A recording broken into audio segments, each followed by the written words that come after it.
Hello everyone, welcome you all to Quest Picks. मैं हूं बेटा आपका मेंटर अमित और आज हम बेटा बात करने वाले हैं जेई मेन जनवरी सेशन के लिए जो आपका स्ट्रेटेजी होने वाली है, क्योंकि अब अप्रोक्सीमेटली 4 महीने बचे हैं।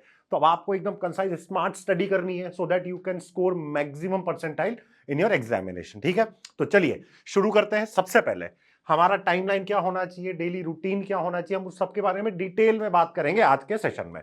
तो देखो, सबसे पहले नेक्स्ट 19 वीक्स जो आपके हैं, ठीक है, आने वाले एग्जाम से पहले, उसको हम 3 डिस्टिंक्ट फेजेस में डिवाइड करेंगे। 3 फेज में बेटा हम उसको डिवाइड करने वाले हैं। देखो, पहला फेज क्या होगा, फेज 1, ये आपका होगा अप्रोक्सीमेटली 14 वीक्स का, 14 वीक के आसपास का ये फेज होगा, जो कि स्टार्ट करते हैं लेट्स से 10 सितंबर से लेके 15 दिसंबर तक। अब इस फेज में, ये सबसे क्रिटिकल फेज है, यहां पे आपको क्या करना है, आपका ऑब्जेक्टिव क्या होना चाहिए।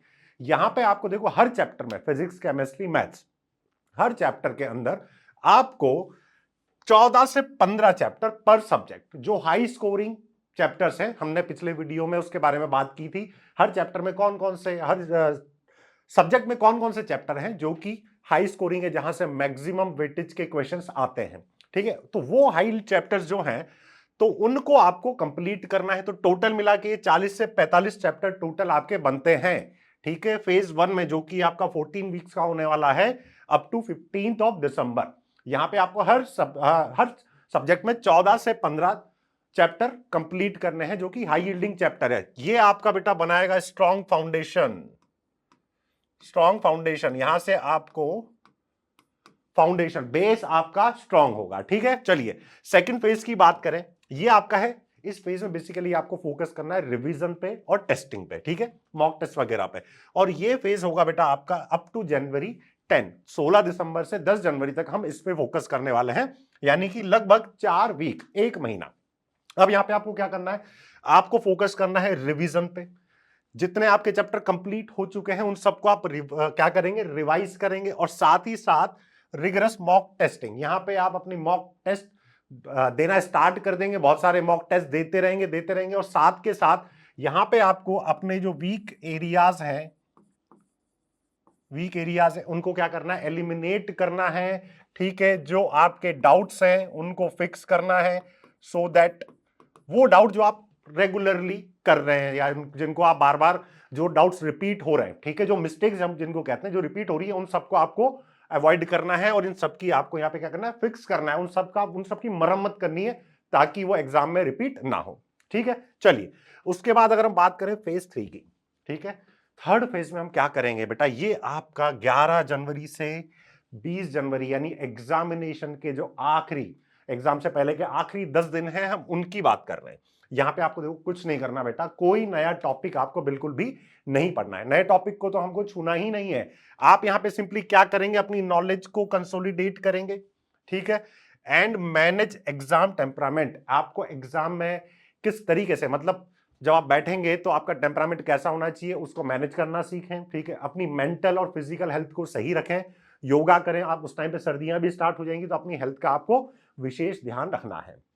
ठीक है, और ये जो हम बात कर रहे हैं, ये बात है पूरी की पूरी आपके 10 जनवरी तक, 20 जनवरी तक, जब आपके एग्जाम स्टार्ट होने वाले होंगे। ठीक है, चलिए अब उसके बाद हम बात करते हैं वीकली और डेली आपका रूटीन क्या होना चाहिए, क्या गोल होना चाहिए। देखो, आपको एक वीक के अंदर अप्रोक्सीमेटली 3 से 4 चैप्टर कंप्लीट करने हैं। 3 से 4 चैप्टर एक वीक में कंप्लीट करने ही, जो कि एवरेज निकल के आता है अप्रोक्सीमेटली, यानी 1 से थोड़ा ज्यादा, तो 1 chapter from each subject. Her subject से आपको एक, ठीक है, उससे थोड़ा सा ज्यादा चैप्टर आपको कंप्लीट करना ही करना है, हर चैप्टर से, फिजिक्स, केमिस्ट्री, मैथ से। अब देखो, अब आप जो आपके दिन का रूटीन है, पूरे दिन का रूटीन है, उसको भी आप सिस्टमेटिकली डिवाइड करें। ऐसा नहीं जब मन हुआ तब आप किताब खोल के बैठ गए, नहीं, आपको स्मार्ट स्टडी करनी है। तो देखो, मॉर्निंग के जो 4 से 5 घंटे, morning, I am a morning person, ठीक है, जब मैं प्रिपरेशन करता था तो मैं मॉर्निंग स्टडीज को बहुत ज्यादा प्रेफर करता था। मॉर्निंग में आप फ्रेश रहते हैं, माइंड फ्रेश रहता है, और चीजें इनटेक जो होता है, आउटपुट बहुत अच्छा होता है। ठीक है, आप जितना पढ़ेंगे, आपको गेन जो होगा, जो रिटेन रहेगा, वो बहुत ज्यादा होता है, वो परसेंटेज बहुत ज्यादा होता है। ठीक है, तो कोशिश करें कि लेट तक आप बिस्तर में ना रहें, अर्ली मॉर्निंग उठें और अपना रूटीन स्टार्ट करें। तो मॉर्निंग में 4 से 5 घंटे आपको क्या करना है, you have to focus on mastering the concept. आपको सबसे पहले जो कंसेप्ट है उन सबको पढ़ना है, और उस दिन आप जिस चैप्टर को पढ़ने वाले हैं उससे रिलेटेड अगर आपका कोई लेक्चर है आपके पास, आप उसको, वीडियो लेक्चर है तो वीडियो लेक्चर देखें, ठीक है। नोटबुक से अगर आपको रिवाइज करना है, उसको देखना है, उन चीज को पढ़ें, अच्छे से पढ़ें। जो आपका उस दिन का टारगेट है, उस दिन का जो टारगेट चैप्टर है उसको पढ़ें। और साथ ही साथ जो सबसे इंपॉर्टेंट है, आपको concise high quality short notes बनाने हैं, क्योंकि आगे रिवीजन के टाइम पे यही काम आएंगे। क्लियर है? और वो अपनी अपनी लैंग्वेज में जैसा आपको अच्छा लगे, हिंदी में लिखना है हिंदी में लिखो, इंग्लिश में लिखना है इंग्लिश में लिखो, इंग्लिश में लिखना है उसमें लिखो, कोई प्रॉब्लम नहीं है। ठीक है, चलिए फिर नेक्स्ट के जो आफ्टरनून के 4 से 5 घंटे हैं, आफ्टरनून के 4 से 5 घंटे हैं, उसमें आपको क्या करना है, आपको प्रॉब्लम सॉल्विंग पे फोकस करना है। आपका जो पूरा फोकस होगा वो किस पे होगा, प्रॉब्लम सॉल्विंग पे। देखो जितने क्वेश्चंस आप प्रैक्टिस करेंगे उतना ही आपके लिए अच्छा है। और उसमें ऐसा नहीं है कि आप एक पर्टिकुलर टाइप का क्वेश्चन पकड़ा और उसी को किए जा रहे हैं, उसी प्रोफाइल के नहीं, वैरायटी ऑफ क्वेश्चंस। उसके लिए आपको क्या हेल्प करेगा, PYQs, जो कि हमारा दिन का सबसे आखिरी रूटीन होने वाला है। ठीक है, और उसके बाद में आप क्या करेंगे, सबसे पहले जो दिन का स्लॉट है 4 से 5 घंटे, उसको स्टार्ट करने से पहले आप क्या करें भाई, लेक्चर एनोटेशंस और आपके शॉर्ट नोट्स है ना, उनको एक बार फटाफट देख लो, 20-25 मिनट में फटाफट देखो और क्वेश्चंस की को सॉल्व करना स्टार्ट करो। लगाओ जितने क्वेश्चन लगा सकते हो, 40-50 क्वेश्चन पर डे लगाओ, कोई प्रॉब्लम नहीं है। एंड देन उसके बाद ये जो डीपीपीज है बेटा, इन पे फोकस आपका रहना चाहिए, इनको जरूर कंप्लीट करें।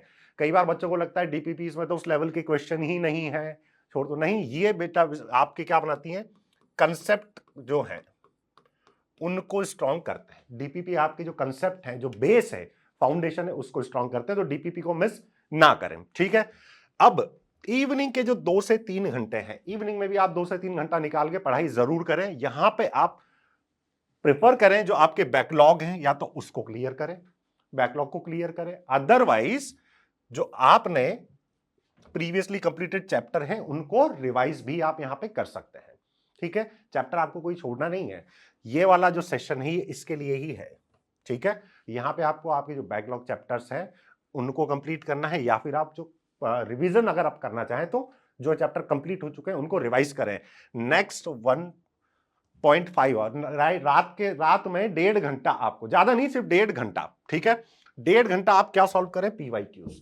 PYQs बहुत ज्यादा हेल्पफुल होते हैं, ये आपको हेल्प करेंगे ये समझने में कि किस तरह के क्वेश्चंस आजकल एग्जाम में पूछे जा रहे हैं। ठीक है भाई, तो PYQs को बिल्कुल मिस ना करें, ये बहुत ही इंपॉर्टेंट सेक्शन है। PYQs को आप कंटिन्यूअसली डेली बेसिस पे PYQs जरूर करें, पक्के से करें, इससे कि आपको एक एग्जाम का पैटर्न भी समझ में आएगा। फॉर एग्जाम्पल अगर हम बात करें डिफरेंशियल इक्वेशन की, ठीक है, तो वहां पे डिफरेंशियल इक्वेशन में जनरली जो क्वेश्चन आता है वो लीनियर डिफरेंशियल इक्वेशन से आता है या पूछा जा रहा है। तो आप जब तक PYQ सॉल्व नहीं करेंगे आपको नहीं पता चलेगा। तो आपका फिर जब ये चीज आपको समझ में आ गई PYQs करने के बाद के लीनियर डिफरेंशियल इक्वेशन से क्वेश्चंस पूछे जा रहे हैं, तो वो आपको पैटर्न समझ में आएगा, तो आप उस पर ज्यादा फोकस करेंगे कि हाँ लीनियर डिफरेंशियल इक्वेशन के ऊपर मैं मल्टीपल क्वेश्चंस को लगाऊं, अटेम्प्ट करूं। क्लियर है? तो चलिए अब जानते हैं बेटा वीकली आपका शेड्यूल क्या होना चाहिए। लाइक हर वीक में आप कौन कौन से जो चैप्टर्स हैं वो भी हम आपको बताने वाले हैं। वो इसलिए क्योंकि बहुत डीप एनालिसिस करने के बाद हमने उन चैप्टर्स का सिलेक्शन किया है जहां से मैक्सिमम नंबर ऑफ क्वेश्चंस आते हैं। ठीक है, तो ये चार्ट है, इसको देखिए 1 बाय 1। पहले वीक में यानी कि 10 से 16 सितंबर के बीच में फिजिक्स में आप कवर करें kinematics, 1 dimension and 2 dimension. Chemistry में mole concept and atomic structure पे आप अपना फोकस करें, और मैथ्स में मैट्रिसेस एंड डिटरमिनेंट्स को फोकस करें। ठीक है भाई, उसके बाद सेकंड वीक में हम जाएंगे फिजिक्स में Newton's laws of motion, work, power and energy. ठीक है, केमिस्ट्री के अंदर अगर हम बात करें तो chemical bonding and periodic table, और मैथमेटिक्स में बात करेंगे तो वेक्टर एंड 3D। ये बहुत इंपॉर्टेंट चैप्टर है भाई, याद रखें 3 to 4 क्वेश्चंस हर शिफ्ट में पूछे जाते हैं। क्लियर है? चलिए उसके बाद अगले वीक में हम फोकस करेंगे रोटेशनल मोशन एंड COM पे, सेंटर ऑफ मास। उसके बाद केमिस्ट्री की अगर बात करें तो थर्मोडायनामिक्स एंड आयनिक इक्विलिब्रियम पे हम अपना फोकस करेंगे। ठीक है, और मैथ्स में बात की जाए तो सीक्वेंस सीरीज जो चैप्टर है वो पर्टिकुलरली इंपॉर्टेंट है, तो आपको ये चैप्टर्स कवर करने हैं अपने थर्ड वीक में। ठीक है, चलिए अगले वीक में आप अगर फिजिक्स की बात करें तो gravitation and simple harmonic motion पे आपका फोकस रहना चाहिए। केमिस्ट्री के अंदर केमिकल काइनेटिक्स एंड इलेक्ट्रोकेमिस्ट्री आप कवर करें, ठीक है। उसके बाद मैथ्स की अगर हम बात करें तो बाइनोमियल थ्योरम, सिलेबस इसका भी काफी रिड्यूस हो चुका है, इजी सा चैप्टर है, आप आसानी से कवर कर लेंगे, ठीक है। चलिए भाई, उसके बाद में अगले वीक की अगर हम बात करें तो यहां पे आप कवर करें फ्लूइड मैकेनिक्स एंड एरर्स। उसके बाद केमिस्ट्री में जीओसी, जनरल ऑर्गेनिक केमिस्ट्री। और मैथ्स की अगर बात करें तो straight line and circle. Straight line and circle आपका पर्टिकुलरली इंपॉर्टेंट हो जाता है। स्ट्रेट लाइन पर्टिकुलरली ज्यादा इंपॉर्टेंट है क्योंकि इसके concept through out the coordinate geometry पूछे जाते हैं, वो आपको हेल्प करेंगे, ठीक है। अगर यहां पे स्ट्रेट लाइन आपका वीक रह गया तो कोऑर्डिनेट में आपको बहुत दिक्कत आने वाली है, तो ध्यान से इस चैप्टर को कंप्लीट करें, ठीक है भाई। और जीओसी आपके लिए वेरी वेरी इंपॉर्टेंट, ठीक है। चलिए, इंपॉर्टेंट सारे ही, बट ये वो चैप्टर है जो आने वाले आगे जो चैप्टर्स हैं उनका बेस बनाते हैं। नेक्स्ट वीक में हम फोकस करेंगे फिजिक्स में थर्मोडायनामिक्स एंड केटीजी में, और केमिस्ट्री की अगर हम बात करें तो हाइड्रोकार्बन हम कवर करेंगे, और मैथ्स के अंदर conic section. Immediate straight line and circle के बाद आप कॉनिक सेक्शन स्टार्ट करें। कॉनिक सेक्शन में पर्टिकुलरली आपने देखा होगा क्वेश्चंस मिक्स आते हैं, हाइब्रिड क्वेश्चंस आते हैं, पैराबोला को मिक्स कर दिया एलिप्स के साथ, एलिप्स को हाइपरबोला के साथ, तो उस तरह के क्वेश्चंस की प्रैक्टिस ज्यादा से ज्यादा करें, ठीक है। उसके बाद नेक्स्ट वीक में अगर हम बात करें तो इलेक्ट्रोस्टैटिक्स और कैपेसिटेंस की बात करेंगे D and F block chemistry में, और मैथ्स के अंदर limit, continuity and differentiability. Limits, continuity and differentiability, यहां पे भी मिक्स टाइप के क्वेश्चंस आपको देखने को मिलेंगे, ठीक है भाई। चलिए मूव ऑन करते हैं।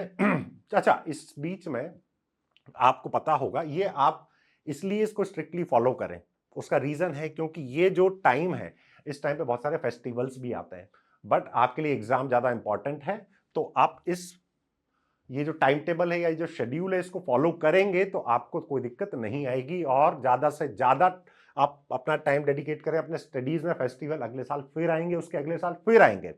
एक बार आप आईआईटी में पहुंच गए तो फेस्टिवल मनाने का जो ऑरा है वो एकदम अलग हो जाएगा, ठीक है। पड़ोसी जलेंगे, जलने दो, but your parents will feel proud. अगर आपको अपने पेरेंट्स को प्राउड फील कराना है तो बस एक बार, एक साल के लिए दिवाली वगैरह बाकी जो फेस्टिवल्स है सिर्फ सेम डे सेलिब्रेट कर लो, बाकी टाइम अच्छे से पढ़ाई कर लो, जिंदगी सेट हो जाएगी, ठीक है। फिर आप मनाना आईआईटी वाली दिवाली। चलिए बात करते हैं अगले वीक में आपको क्या करना चाहिए। फिजिक्स में करंट इलेक्ट्रिसिटी, यानी कि अक्टूबर 29 से नवंबर 4 के बीच में। केमिस्ट्री में कोऑर्डिनेशन कंपाउंड। मैथ्स में आप करें एओडी, एप्लीकेशन ऑफ डेरिवेटिव, बहुत बड़ा चैप्टर है, ठीक है। क्वेश्चंस अच्छे खासे आते हैं तो उसको अच्छे से करें। टेंजेंट नॉर्मल, ठीक है, rate measurement, maxima minima, monotonicity, ये सारी चीजें यहाँ पे कवर होती है। चलिए उसके बाद में बात करते हैं अगले वीक में आप कवर करें magnetic effects of current.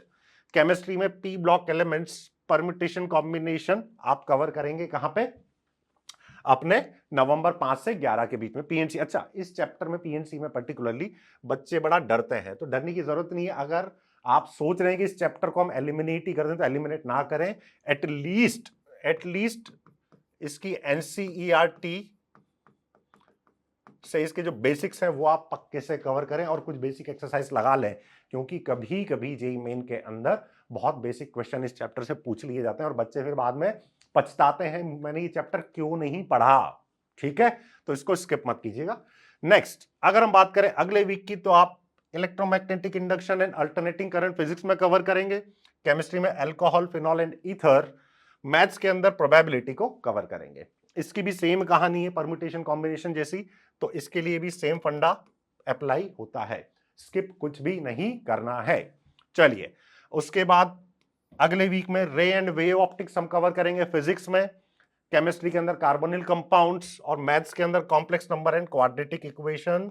Again important chapter, quadratic equation पूरी मैथ्स में यूज होती है, तो इसको स्किप नहीं करना है, अच्छे से पढ़ना है। चलिए भाई उसके बाद आता है फिजिक्स के अंदर हम स्टार्ट करेंगे मॉडर्न फिजिक्स।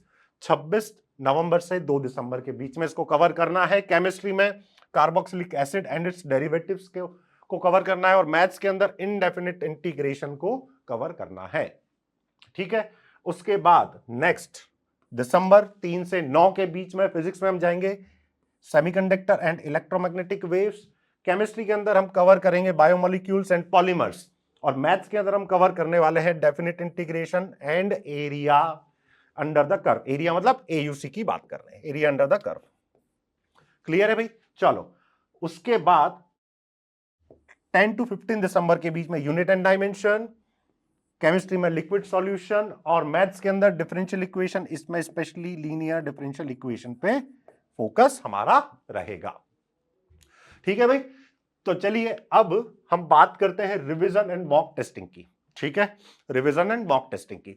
जैसे ही आपका सिलेबस कंप्लीट हो जाता है, आपका फोकस शिफ्ट होना चाहिए किस पे? अपनी नॉलेज को कंसोलिडेट और टेस्ट टेकिंग। आपको बहुत सारे, ठीक है, मल्टीपल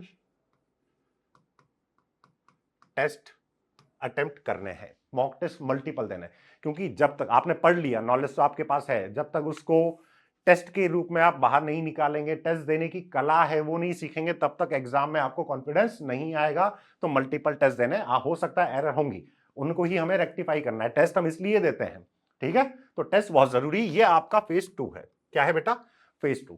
चलिए, तो यहां पे रिवीजन स्ट्रेटेजी हमारी क्या रहेगी, पहले उसके बारे में जान लेते हैं। रैपिड रिवीजन आपको करना है। कैसे? आपको भाई अपने जो शॉर्ट नोट्स हैं जो आपने बनाए थे, ठीक है, उसको रिवाइज करना है। फॉर्मूला शीट्स, फॉर्मूले होते हैं, कई कई बार आपको फॉर्मूले स्किप हो जाते हैं, तो फॉर्मूले सारे एक अलग शीट में, एक अलग बुक में, एक अलग नोटबुक में नोट करके रखें। शॉर्ट नोट के लिए अलग बुक बनाए, अलग नोटबुक बनाए, फॉर्मूला शीट्स के लिए अलग बनाए। ठीक है? नाउ ये चीज आपको कवर करनी है, एटलीस्ट 3 से 4 चैप्टर डेली, रोजाना 3 से 4 चैप्टर डेली कवर करने हैं। The goal is to revise 45 chapters at least twice during this phase. इस फेज में, सेकंड फेज में, आपको कम से कम 45 चैप्टर्स तीनों पीसीएम, ठीक है भाई, पीसीएम के 45 चैप्टर्स, यानी कि 15 चैप्टर ईच आपको इस फेज के अंदर कवर करना है। उसके बाद देखिए क्या करना है आपको, टारगेटेड प्रैक्टिस करनी है। मतलब इंस्टेड ऑफ सॉल्विंग एवरीथिंग, आप ऐसा नहीं कि कुछ भी जो हाथ में आ रहा है उसको सॉल्व कर रहे हैं, नहीं, स्मार्ट स्टडी करनी है। क्या करना है? Focus on marked difficult PYQs and problems you got wrong in your DPPs. यानी कि डीपीपीस में जिन प्रॉब्लम्स को करने में आपको डिफिकल्टी आई, ठीक है, मार्क्ड और डिफिकल्ट जो पीवाईक्यूज हैं, आप उनकी प्रैक्टिस करें। इसको बोलते हैं टारगेटेड प्रैक्टिस। ठीक है बेटा? चलिए अब बात करते हैं बेटा मॉक टेस्ट शेड्यूल की। ठीक है, मॉक टेस्ट की बात कर लेते हैं।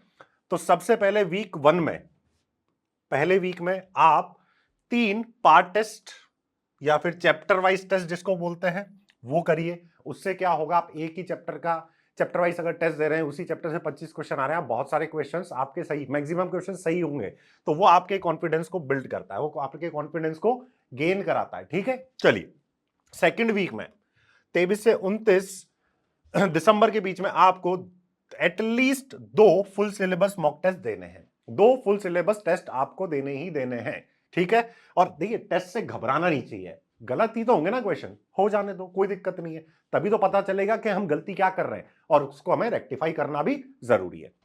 नेक्स्ट, उसके बाद में थर्ड वीक में 30 दिसंबर से 5 जनवरी के बीच में at least 3 full syllabus mock test आपको देने हैं, और यूज रिसेंट पीवाईक्यू पेपर्स। ठीक है?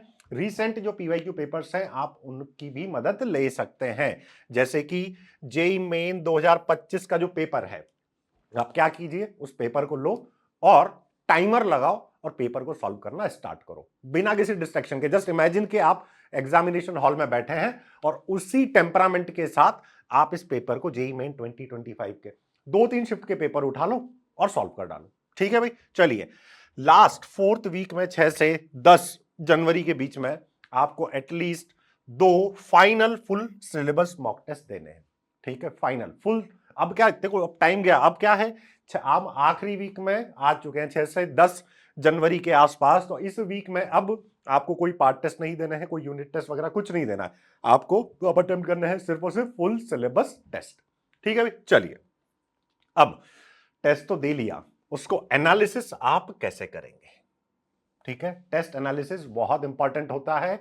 कैसे करेंगे? देखो, एटलीस्ट आपको टेस्ट देने के बाद 1.5 से 2 घंटा स्पेंड करना है उसको एनालाइज करने में। पहला, आप अपनी मिस्टेक्स को कैटेगराइज करें, कि जैसे कि किस तरह की मिस्टेक थी, कंसेप्चुअल एरर था, सिली मिस्टेक करी थी, या फिर कोई टाइम मैनेजमेंट का इशू आ गया कि हाँ बेटा अगर टाइम और होता सर मेरे पास में तो मैं पूरा पेपर कर डालता।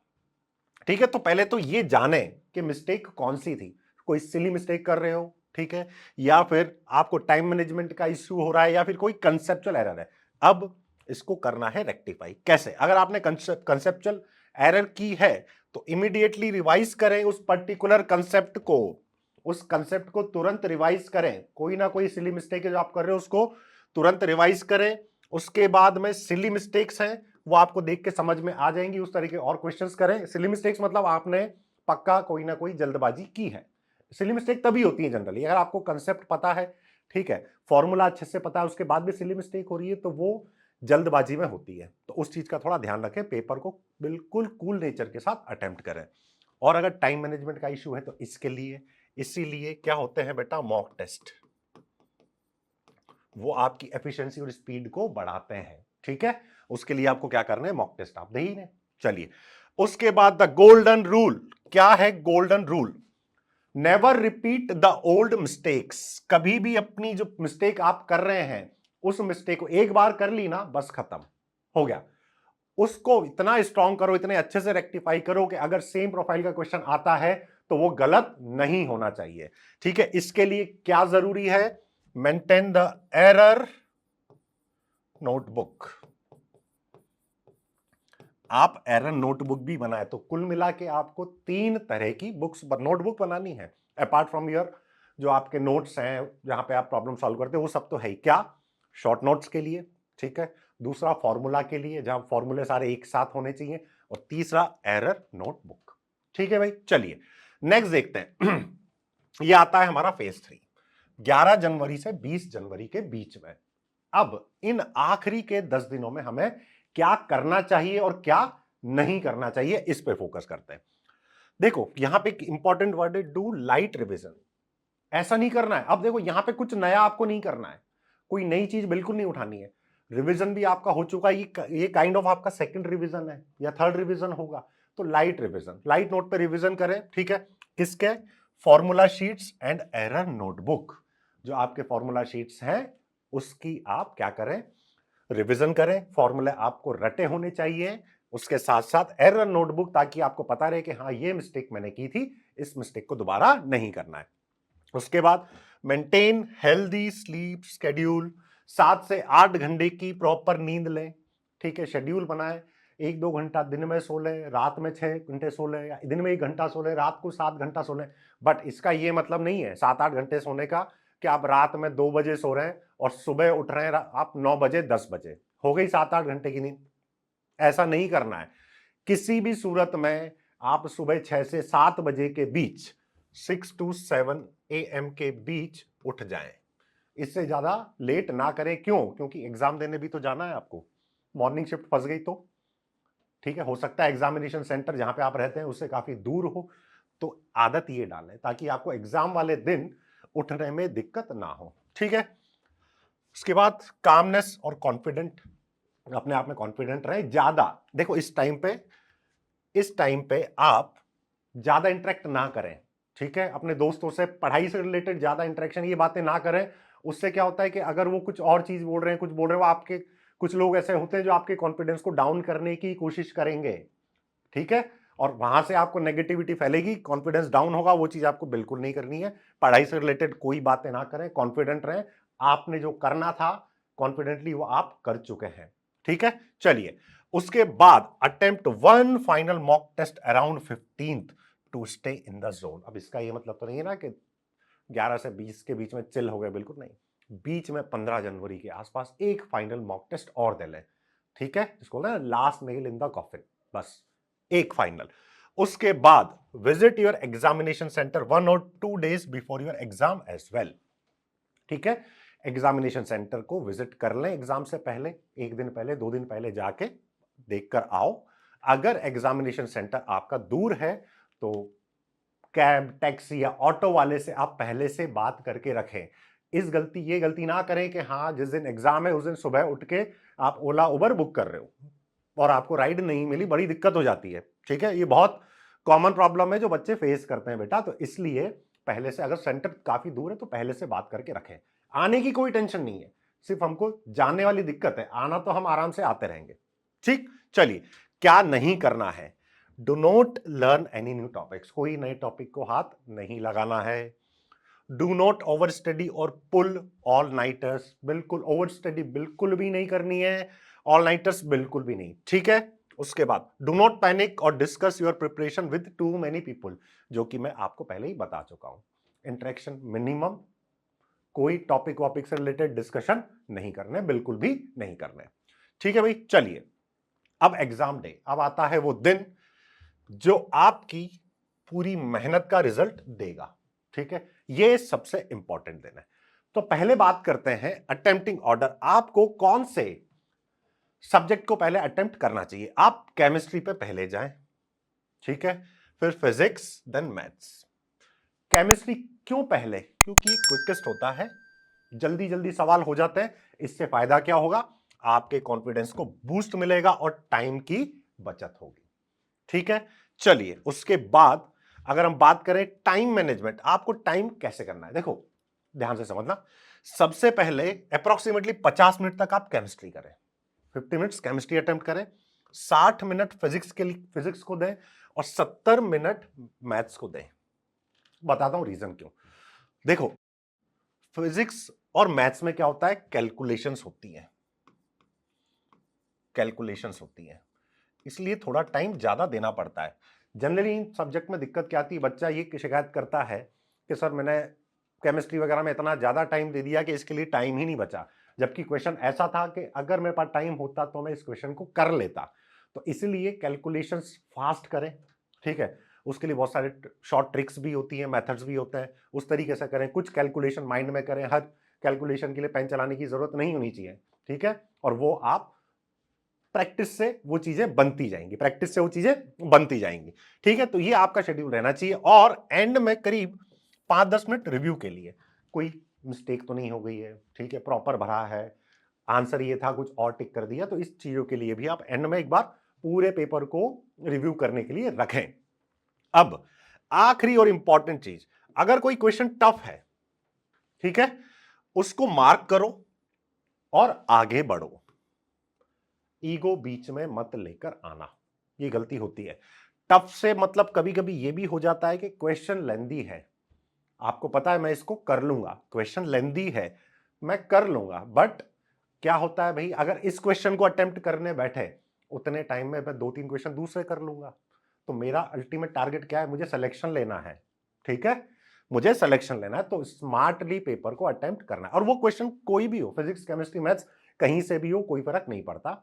अगर या तो टफ है या फिर लेंदी है, मार्क करो आगे बढ़ो, एंड में समय मिलता है तो मैं इसको बिल्कुल करूंगा, वापस लौट के आएंगे। अभी के लिए ईगो रखो साइड में और आगे बढ़ो, ठीक है। तो दैट्स ऑल आज के सेशन के लिए बच्चों। आई होप आपको ये सेशन पसंद आया होगा, और ये सेशन, इसकी जो सक्सेस है ये और भी ज्यादा बढ़ जाएगी जब आप इस शेड्यूल को फॉलो करेंगे और हमें बाद में कमेंट बॉक्स में बताएंगे कि हाँ सर ये सेशन रियली हमारे लिए बहुत हेल्पफुल था। मैं फिर बोल रहा हूं, सिर्फ कुछ महीनों की बात है, पढ़ लो मन लगा के, एक बार आईआईटी में पहुंच गए, वहां की लाइफ बहुत डिफरेंट है, बहुत डिफरेंट है, ठीक है। किसी प्राइवेट कॉलेज में नहीं जाना, हमें जाना है आईआईटी में, सिंपल। और उसमें भी जो टॉप 7 ओल्ड आईआईटीज है, उसमें रीजन बता देता हूं। किसी प्राइवेट कॉलेज में जाओगे ना, उस प्राइवेट कॉलेज का जो कैंपस है वो आईआईटी के 2 हॉस्टल मिला दो ना, उससे भी छोटा होता है। अब तुम सोचो कितनी अमेजिंग लाइफ होती है। बस यहां पढ़ना है, आईआईटी में जाने के बाद आपको क्या सिर्फ आर्ट ऑफ लिविंग सिखाई जाती है। ये टेस्ट तो ऑलरेडी हो गया ना, क्या हो गया कि बेटा आप इंटेलिजेंट हो तभी तो आप आईआईटी में पहुंचे हो, तो आपकी इंटेलिजेंसी पे तो सवाल ही नहीं है।